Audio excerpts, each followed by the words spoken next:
ॐ भूर्भुवः स्वः तत्सवितुर्वरेण्यं भर्गो देवस्य धीमहि धियो यो नः प्रचोदयात्। ॐ शांति शांति शांति. Namaskar my dear friends, this is video number 7 on the clarification of doubts about self-inquiry by Bhagwan Sri Ramana Maharshi. This video starts with question answer. Disciple puts a question. Since breath control leads only to quiescence of the mind, manolaya, and not to its destruction, manonasha, how can it be said that breath control is the means for inquiry which aims at the destruction of mind? Bhagwan Ramana Maharshi replies, the scriptures teach the means for gaining self-realization in two modes. As the yoga with 8 limbs, Ashtanga Yoga, and as knowledge with 8 limbs, Ashtanga Jnana, by regulation of breath, pranayama, or by absolute retention thereof, Kevala Kumbhaka, which is one of the limbs of yoga, the mind gets controlled without leaving the mind at that. If one practices the further discipline such as withdrawal of the mind from external objects, pratyahara, then at the end self-realization, which is the fruit of inquiry, will surely be gained. So long as the mind has not been made to rest in the heart, either through absolute retention, Kevala Kumbhaka, or through inquiry, Rechka, Purka, etc., are needed. Hence, the pranayama of yoga is to be practiced during training, and the other pranayama may be practiced always. Thus, both may be practiced. It is enough if the yogic pranayama is practiced till skill is gained in absolute retention. Ramana. Self-inquiry versus other means of quieting the mind, meditation. Disciple. What is the difference between meditation and self-inquiry? Master. Meditation is possible only if the ego is retained. There is the ego and the object meditated upon. This method is indirect. However, if we seek the ego source, the ego disappears and what remains is the self. This method is the direct one. Question. On another occasion, what is the difference between meditation and vichara?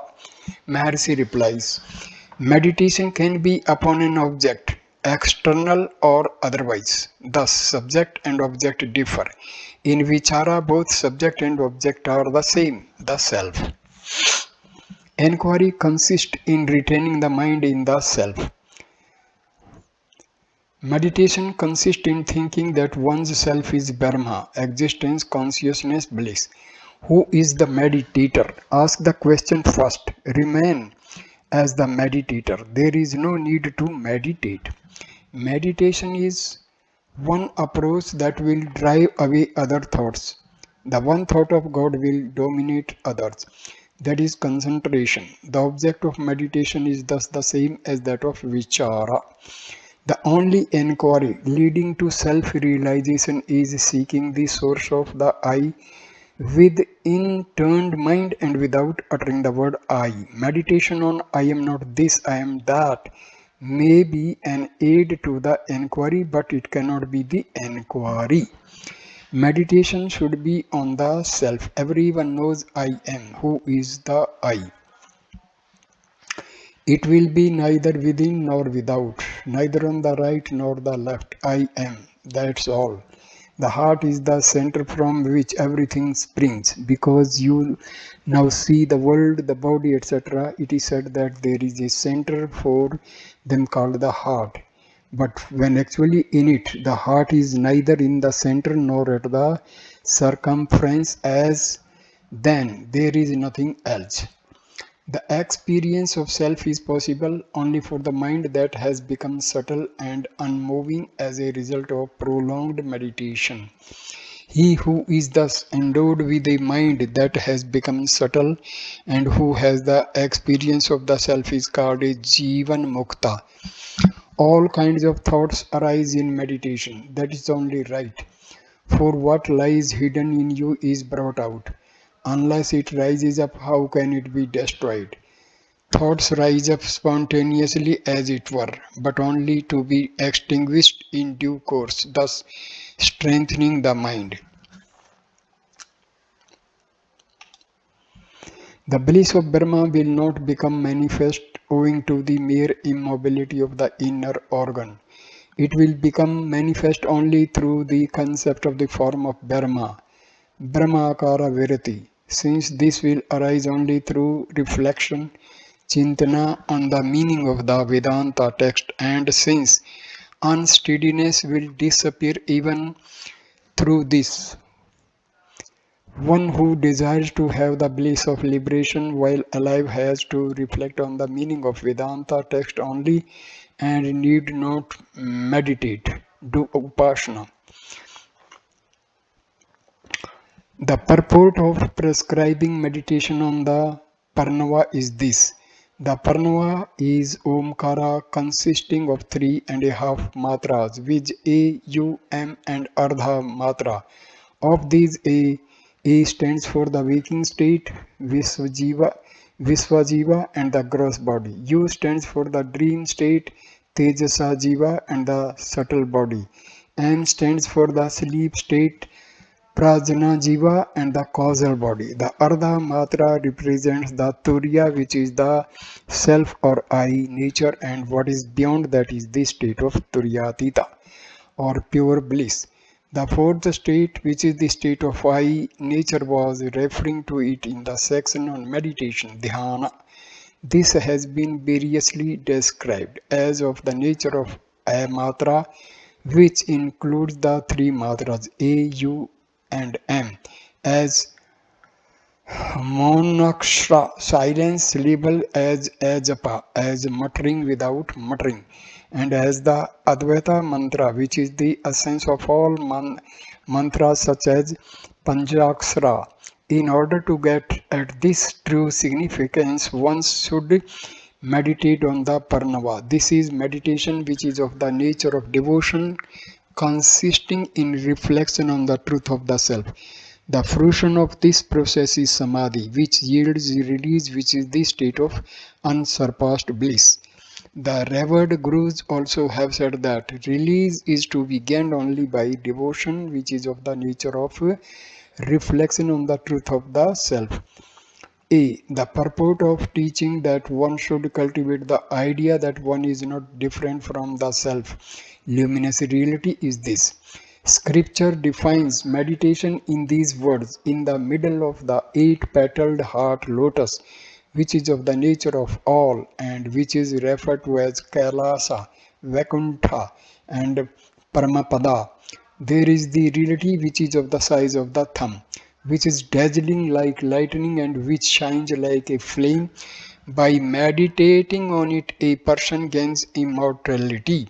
From this, we should know that by such meditation, one avoids the defects of number 1, the thought of difference of the form, I am different and that is different. Number 2, meditation on what is limited. Number 3, the idea that the real is limited. Number 4, that is confined to one place. B. The purport of teaching that one should meditate with the I am he thought is this. Saham, Soham. Sa the supreme self, Aham the self, that is manifest as I. The Jiva, which is the Shiva Linga, resides in the heart lotus, which is its seat situated in the body, which is the city of Brahma. The mind, which is of the nature of egoity, goes outward, identifying itself with the body, etc. Now the mind should be resolved in the heart, that is the I sense that is placed in the body, etc. should be got rid of. When thus one inquires, who am I, remaining undisturbed in that state, the self-nature becomes manifest in a subtle manner as I. That self-nature is all and yet none and is manifest as the Supreme Self everywhere without the distinction of inner and outer. that shines like a flame as was stated above, signifying the truth I am Brahma. If without meditating on that as being identical with oneself, one imagines it to be different, ignorance will not leave, hence the identity meditation is prescribed. If one meditates If one meditates for a long time without disturbance on the self ceaselessly with the I am he thought, which is the technique of reflection on the self, the darkness of ignorance which is in the heart, and all the impediments which are but the effects of ignorance will be removed, and the plenary wisdom will be gained. Thus, realizing the reality in the heart cave, which is in the city of Brahma, which the body is the same as realizing the all perfect God. In the city with 9 gates, which is the body, the wise one resides at ease. The body is the temple, the Jiva is God Shiva. If one worships him with the I am he thought, one will gain release. The body, which consists of the 5 seats, is the cave. The supreme that resides there is the Lord of the cave. Thus the scriptures declare. Since the self is the reality of all the gods, the meditation on the self, which is oneself, is the greatest of all meditations. All other meditations are included in this.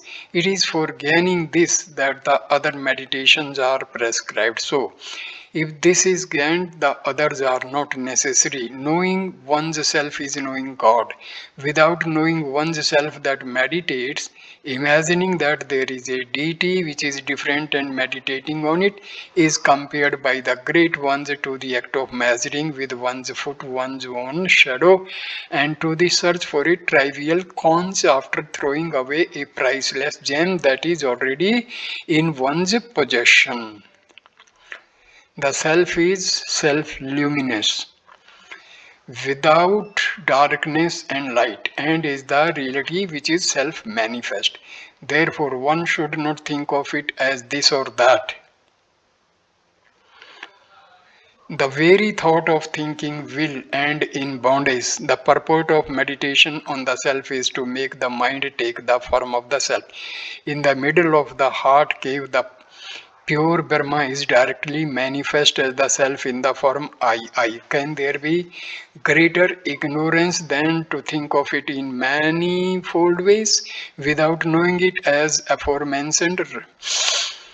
Meditation is abiding as one's self without swerving in any way from one's real nature, and without feeling that one is meditating, as one is not in the least conscious of the different state, waking, dreaming, etc. In this condition, the sleep noticeable here is also regarded as dhyana. The difference between dhyana and samadhi is that dhyana is achieved through deliberate mental effort. In samadhi, there is no such effort. Only if the thought, I am the body, occurs will the meditation, I am not this, I am that, help one to abide as that. Why should we forever be thinking I am that? Is it necessary for man to go on thinking I am a man?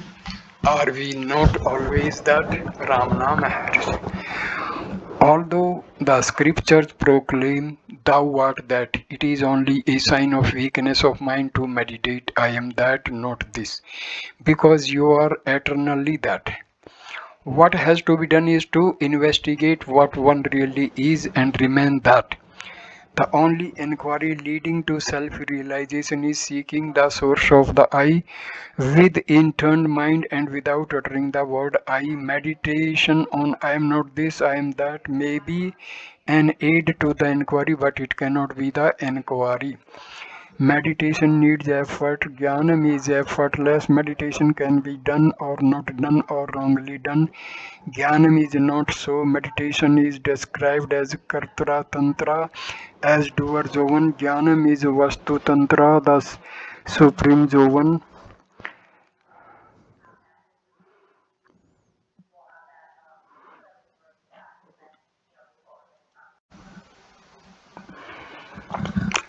Supplementary practices. Of all the restrictive rules that relating to the taking of sattvic food in moderate quantities is the best. By observing this rule, the sattvic quality of mind will increase and that will be helpful to self-inquiry. Food affects the mind. The right food makes it more sattvic. For the practice of any yoga, vegetarianism is absolutely necessary. Habit is only adjustment to the environment. It is the mind that matters. The fact is that the mind has been trained to think certain foods tasty. Nourishment may be obtained from vegetarian food no less than from flesh, but the realized person's mind is not influenced by the food eaten. However, get accustomed to vegetarianism gradually. You must do it with a calm mind. Mental calmness is essential, Ramana Maharshi. The rules of conduct for a student are moderation in food, moderation in sleep, and moderation in speech. The contribution of Sri Ramana Maharshi. I am that Brahma which is bliss, which is eternal, effulgent, all pervasive, the substratum of names and forms, which is not cognized by the impure intellect, but is cognized by the pure intellect, stainless and boundless. Though through the potent grace of Bhagwan Ramana Maharshi, the path of self-inquiry was brought within the competence of men and women of this age, was indeed fashioned into a new path that can be followed anonymously in the conditions of the modern world with no forms of ritual, nothing to distinguish a person outwardly from the world wherein he moves. The task performed by Bhagwan Sri Ramana was to reopen the direct path of self-inquiry which has become too arduous for our spiritual dark age. This path with its theoretical basis of Advaita stands, so to speak, at the source from which the various religions diverge and can therefore be approached from any side. Whether there are many or few who take it is not the question, only that it has been made open in itself, but for the grace of Bhagwan, it would be the most inaccessible to modern man on account of its very simplicity and directness. And yet it is the most accessible and in many cases the only accessible path from the contingent point of view, since because of its very directness, it requires no ritual or forms of worship, no priesthood or congregation, no outer signs or special observances, but can be practiced in the workshop or kitchen or city office as well as in the monastery or hermitage. In the same impersonal way, a man can attend to all the affairs of life knowing that he, the real self, is unaffected by them, and every attack of greed, anger, or desire can be dispelled by vichara.